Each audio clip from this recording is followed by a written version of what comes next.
नमस्कार विद्यार्थी मित्रांनो. ठाणे महानगरपालिका शिक्षण विभाग आयोजित व्हर्च्युअल क्लासरूममध्ये मी आपणा सर्वांचे स्वागत करत आहे. मी विद्या शामराव दुर्गाडे. आज तुम्हाला इयत्ता 8वीतील सशस्त्र क्रांतिकारी चळवळ या पाठाबद्दल मी माहिती देणार आहे. सन 1600 साली ब्रिटिश आपल्या भारतात आले. ईस्ट इंडिया कंपनी स्थापन करण्यासाठी आले आणि त्यांनी आपले बस्तान पूर्ण भारतभर पसरले.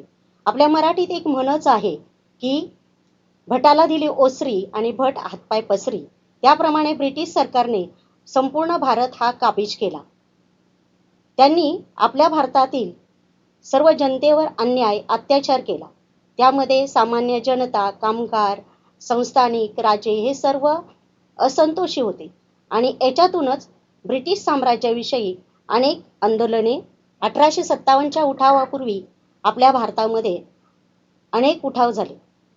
लोकमान्य टिळकांनी केलेल्या परकीय मालावरील बहिष्कार याची माहिती आपण घेतलेली आहे.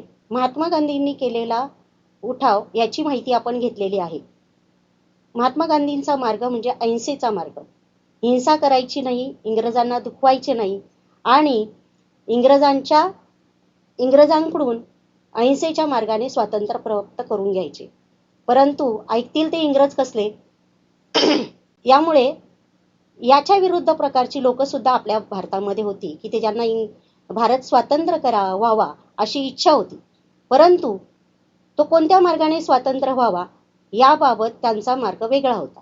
तो म्हणजे सशस्त्र क्रांतीचा. सशस्त्र याचा अर्थ शस्त्रासह. आपण आजच्या पाठामध्ये पाहिलेलं आपल्या पाठाचंच नाव आहे की सशस्त्र क्रांतिकारी चळवळ. सशस्त्र क्रांती याचा अर्थ शस्त्रासह.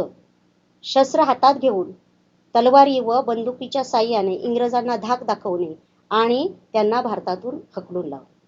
तर त्याचीच ओळख आज आपण आपल्या पाठामध्ये करून घेणार आहोत. 1857 पूर्वी झालेले उठाव आणि 1857चा झालेला स्वातंत्र्य लढा या नंतर रामसिंग कुका 1857च्या उठावानंतर रामसिंग कुका यांनी पंजाबमध्ये सरकार विरोधी उठावाचे आयोजन केले. त्यानंतर आपल्या या भारतामध्ये संपूर्ण देशभर उठाव चालू होते. त्यापैकीच एक या उठावाचे आद्य प्रवर्तक म्हणजेच वासुदेव बळवंत फडके. वासुदेव बळवंत फडके हे महाराष्ट्रातील कुलाबा रायगड जिल्ह्यातील शिरडोन या गावचे राहणारे होते. त्यांनी महाराष्ट्रामध्ये इंग्रज सरकारविरुद्ध सशस्त्र लढा दिला. प्रारंभी ते सरकारी नोकरीत होते. परंतु इंग्रज सरकारच्या जुलमी अत्याचारामुळे दुःखी झालेल्या प्रजेकडे पाहून त्यांनी सशस्त्र लढा देण्याचे ठरविले. यासाठी त्यांनी वस्ताद लहुजी साळवे प्रजेचे दुःखे पाहून त्यांनी राजीनामा दिला आणि इंग्रज सरकारविरुद्ध सशस्त्र लढा सुरू केला. सशस्त्र लढा देण्यासाठी वासुदेव बळवंत फडके यांनी वस्ताद लहुजी साळवे यांच्याकडे शस्त्रविद्येचे शिक्षण घेतले. शस्त्रविद्येचे शिक्षण म्हणजेच शस्त्र कसे चालवावे, शस्त्र हातात कसे धरावे, नेमबाजी कशी करावी, शस्त्रापासून स्वतःचा बचाव कसा करावा याबद्दलचे शिक्षण. अशा अनेक क्रांतिकारी वर्ग गुप्तपणाने भारतभर महाराष्ट्रामध्ये सुद्धा चालू होते. इंग्रजांविरुद्ध सशस्त्र लढा देण्यासाठी वासुदेव बळवंत फडके यांनी महाराष्ट्रातील रामोशी आणि धनगर समाजातील बांधवांना संघटित केले, एकत्र केले. विद्यार्थ्यांनो, या ठिकाणी आपण पाहतो काय एकीचे बळ हे फार मोठे असते आणि सशस्त्र लढा द्यायचा असेल तर संघटित होणे फार महत्त्वाचे असते. आणि वासुदेव बळवंत फडके यांनी रामोशी आणि धनगर समाजाला एकत्र केले. मी स्वातंत्र्यासाठी दरोडे घालत आहे असा वासुदेव बळवंत फडके यांनी जाहीरनामा प्रसिद्ध केला. ब्रिटिश सरकारची सत्ता खिळखिळी करण्यासाठी वासुदेव बळवंत फडके यांनी रामोशी समाजाला बरोबर घेऊन तुरुंग ते रेल्वे, टपाल आणि रेल्वे हे उद्ध्वस्त करण्यास सुरुवात केली. परंतु रामोशी समाज हा त्या मानाने त्यांना पारतंत्र्य म्हणजे काय, स्वातंत्र्य म्हणजे काय याबद्दल पुरेशी कल्पना न आल्यामुळे त्यांनी या बंडातून माघार घेतली. त्यांनी दुसरी संस्था स्थापन केली आणि वासुदेव बळवंत फडके यांचा हे बंड अयशस्वी झाले. इंग्रज सरकारने त्यांना अटक केली आणि एडनच्या कारागृहात बंदिस्त केले. तेथून त्यांनी पलायनाचा प्रयत्न केला. 17 मैलापर्यंत ते पळून गेले, परंतु त्यांचा हा प्रयत्न फसला आणि त्यांना पुन्हा कैद करण्यात आले. एडनच्या कारागृहामध्ये त्यांच्यावरती अत्यंत असे अत्याचार करण्यात आले आणि त्यातच त्यांचा 1883 साली मृत्यू झाला. भारतामध्ये ब्रिटिशांविरुद्ध सशस्त्र लढा वासुदेव बळवंत फडके यांनी दिला. यानंतर आपण पाहणार आहोत चाफेकर बंधू. चाफेकर बंधू हे आपल्या महाराष्ट्रातील पुणे जिल्ह्यातील आहेत. 1897 साली पुण्यामध्ये उंदरांचा सुळसुळाट झाला. प्लेगची साथ पसरली. आत्ताच्या काळामध्ये विद्यार्थ्यांना तुम्हाला सर्वांना अनुभवच आहे की कोविड-19 याच्यामुळे अनेक लोक हे मृत्युमुखी पडत आहेत आणि अशा वेळेला त्या महामारीचा बंदोबस्त करण्याचे काम हे सरकार करत असते. तर त्या काळातही ह्या प्लेगचा बंदोबस्त करण्यासाठी ब्रिटिश सरकारने प्लेग कमिशनर रॅड याची नेमणूक करण्यात आली.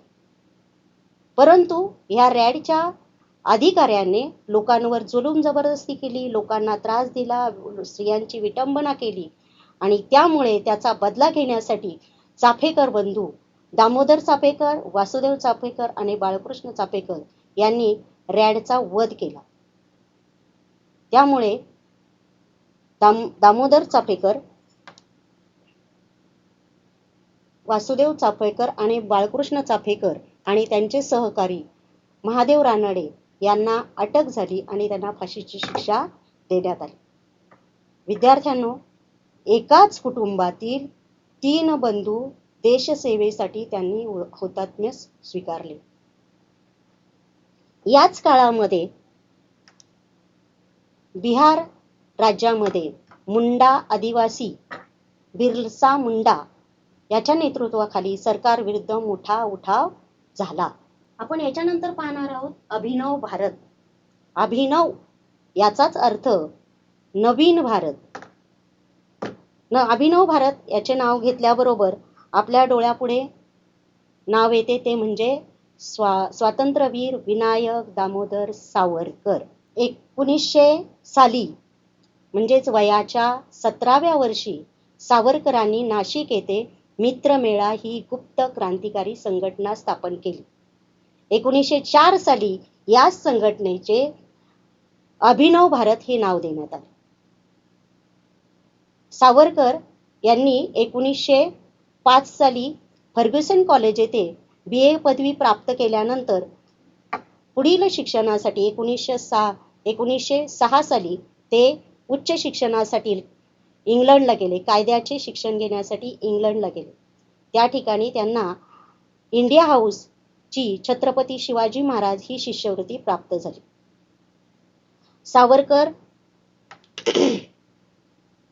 इंग्लंडला असताना तेथून भारतातील क्रांतिकारकांना, परदेशी क्रांतिकारकांची चरित्रे, वाङ्मये आणि पिस्तुले पाठवण्यास त्यांनी भारतातील क्रांतिकारकांसाठी पाठवण्यास सुरुवात केली.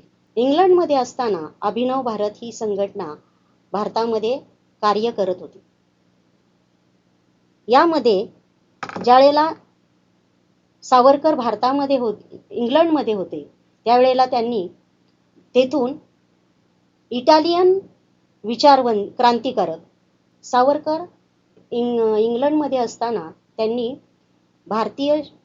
1905 साली सावरकरांनी फर्ग्युसन कॉलेजमध्ये BA ची परीक्षा पास झाल्यानंतर उच्च शिक्षण घेण्यासाठी इंग्लंडला गेले.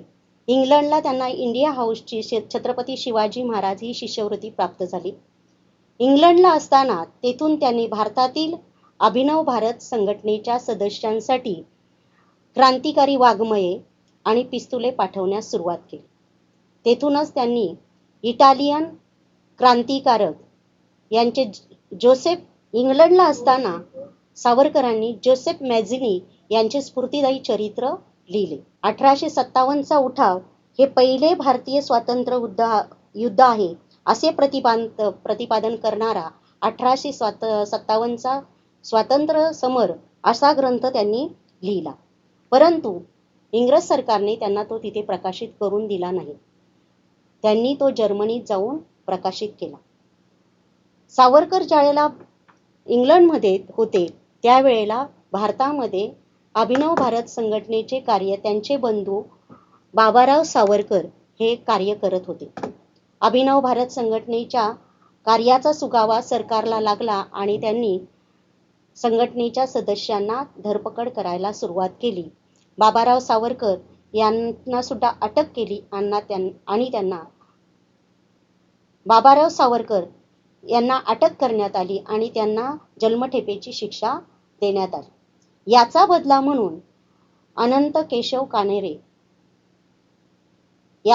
म्हणून अनंत लक्ष्मण कानेरे या तरुण युवकाने नाशिकचा कलेक्टर जॅक्सन याचा वध केला.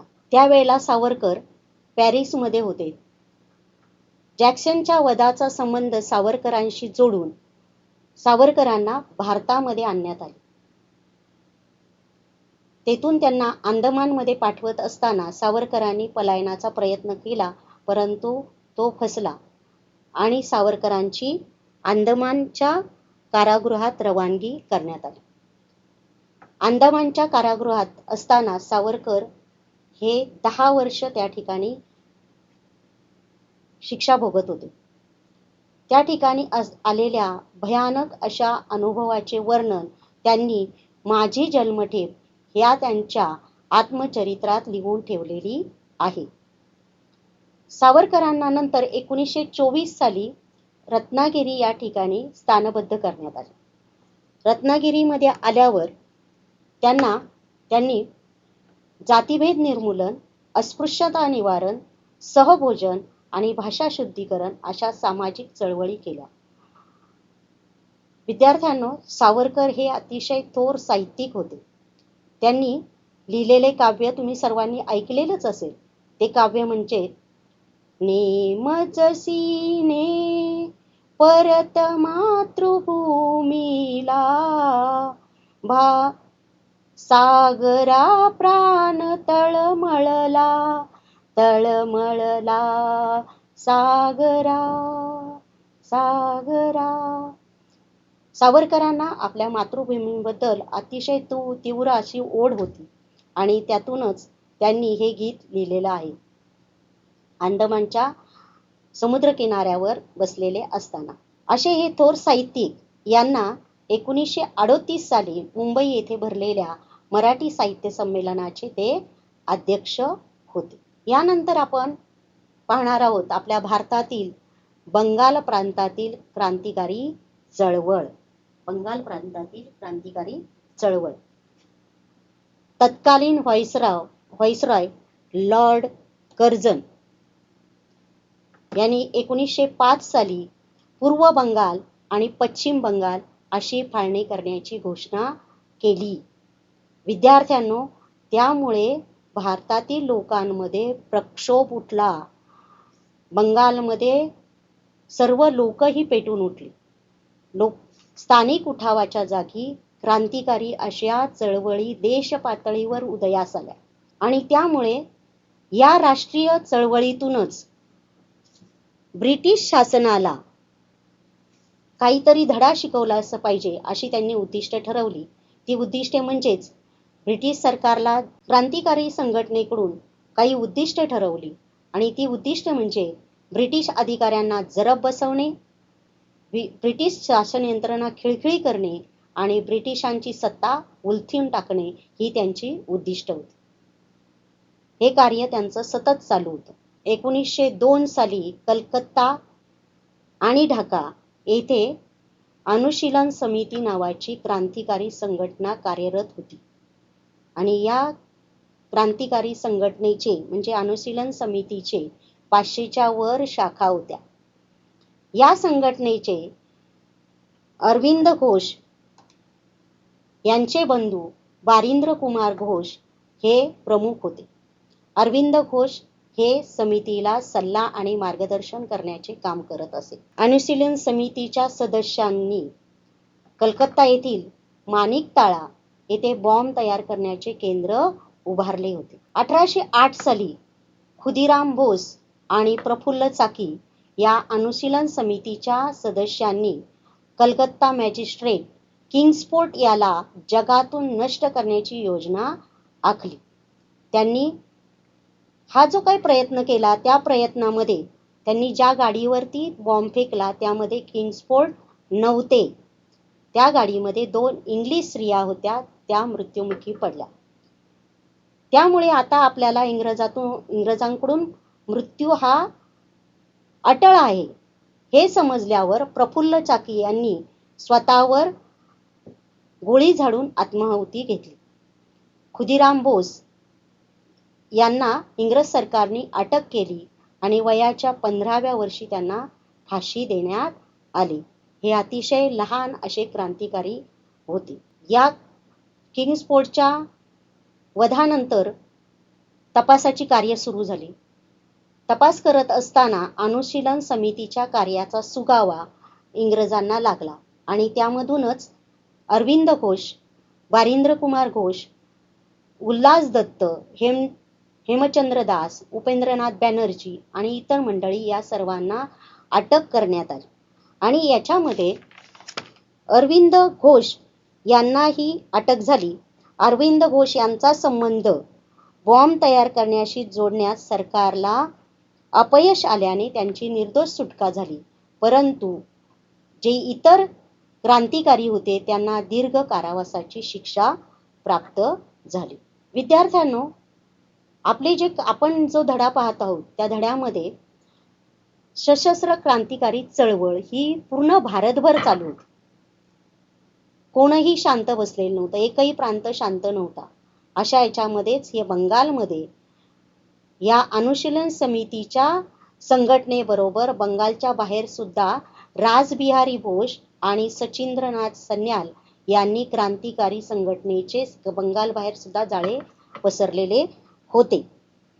त्यांनी पंजाब, दिल्ली, उत्तर प्रदेश येथे क्रांतिकारी संघटनेची केंद्रे उभारली. त्यावेळेचा तत्कालीन व्हाईसरॉय लॉर्ड हार्डिंग्ज यांनी इंग्रज सरकारची राजधानी रासबिहारी बोस आणि सचिंद्रनाथ सन्याल यांनी क्रांतिकारी संघटनेचे जाळे बंगाल बाहेर विस्तारले होते. त्यांनी पंजाब, दिल्ली, उत्तर प्रदेश या केंद्रातही क्रांतिकारांची केंद्रे उभारली होती. तत्कालीन व्हाईसरॉय लॉर्ड हार्डिंग्ज म्हणजे जसे आता आपल्या भारताचे प्रधानमंत्री नरेंद्र मोदी आहेत त्याचप्रमाणे त्या काळामध्ये आपल्या पूर्ण भारताचे गव्हर्नर म्हणजेच प्रधानमंत्री लॉर्ड हार्डिंग्ज होते.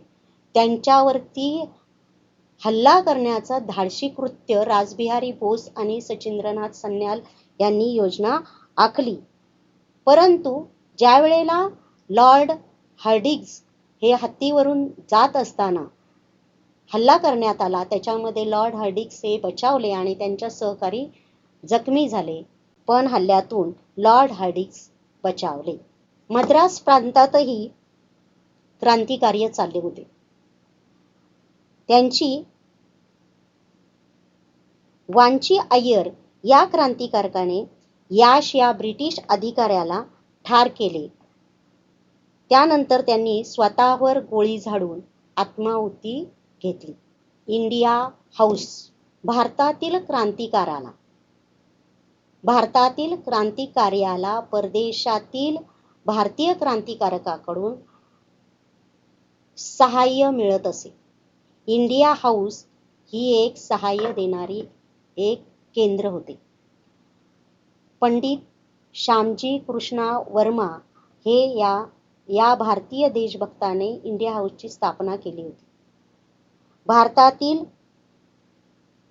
तरुणांना या संस्थेमार्फत शिष्यवृत्ती मिळत असे. सावरकरांनाही इंडिया हाऊसकडून शिष्यवृत्ती मिळाली होती. ते इंडिया हाऊसमध्ये राहत होते. मादाम कामा यांनी जर्मनीत भारतातील क्रांतिकार्याला परदेशातील भारतीय क्रांतिकारकाकडून मदत मिळत असे.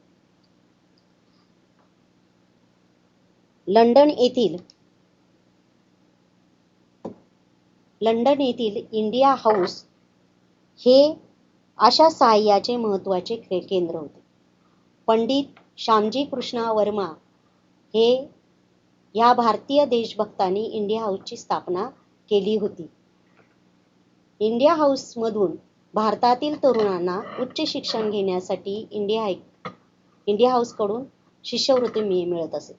स्वातंत्र्यवीर सावरकरांना सुद्धा इंडिया हाऊसकडून अशा प्रकारची शिष्यवृत्ती मिळाली होती. मादाम कामा यांनी जर्मनीतील स्टुटगार्ड येथे भरलेल्या जागतिक समाजवादी परिषदेमध्ये भारताच्या स्वातंत्र्याचा प्रश्न उपस्थित केला. त्यांनी या परिषदेमध्ये भारताचा झेंडा फडकवला होता. 1907 मध्ये जर्मनीत स्टुटगार्ड येथे भरलेल्या जागतिक समाजवादी परिषदेमध्ये हिंदुस्थानचे प्रतिनिधी म्हणून सरदार सिंग राणा व मादाम कामा हे हजर होते. मादाम कामा यांनी भारताच्या स्वातंत्र्याचा प्रश्न त्या परिषदेमध्ये उपस्थित केला. मादाम कामा यांनी परिषदेमध्ये भारताचा झेंडा फडकविला. मादाम कामा यांनी भारताला स्वातंत्र्याचा प्रश्न उपस्थित केला. त्यावेळी त्यांनी भारताचा राष्ट्रीय ध्वज फडकावला.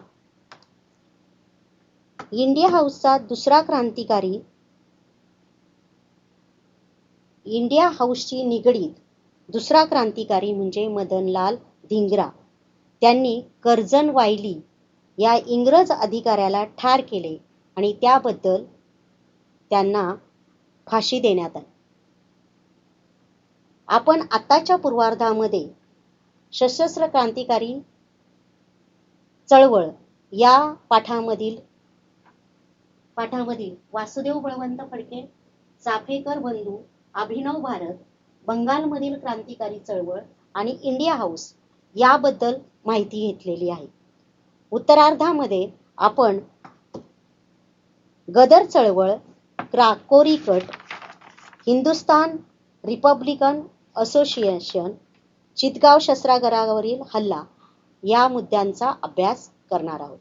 आताच आपण सशस्त्र क्रांतिकारी चळवळ या पाठातील वरील मुद्द्यांचा अभ्यास केला. वासुदेव बळवंत फडके, चाफेकर बंधू, अभिनव भारत, बंगालमधील क्रांतिकारी चळवळ, इंडिया हाऊस या मुद्द्यांचा आपण अभ्यास केलेला आहे.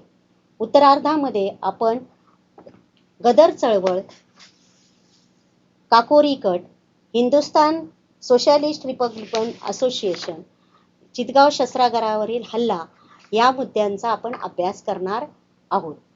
धन्यवाद.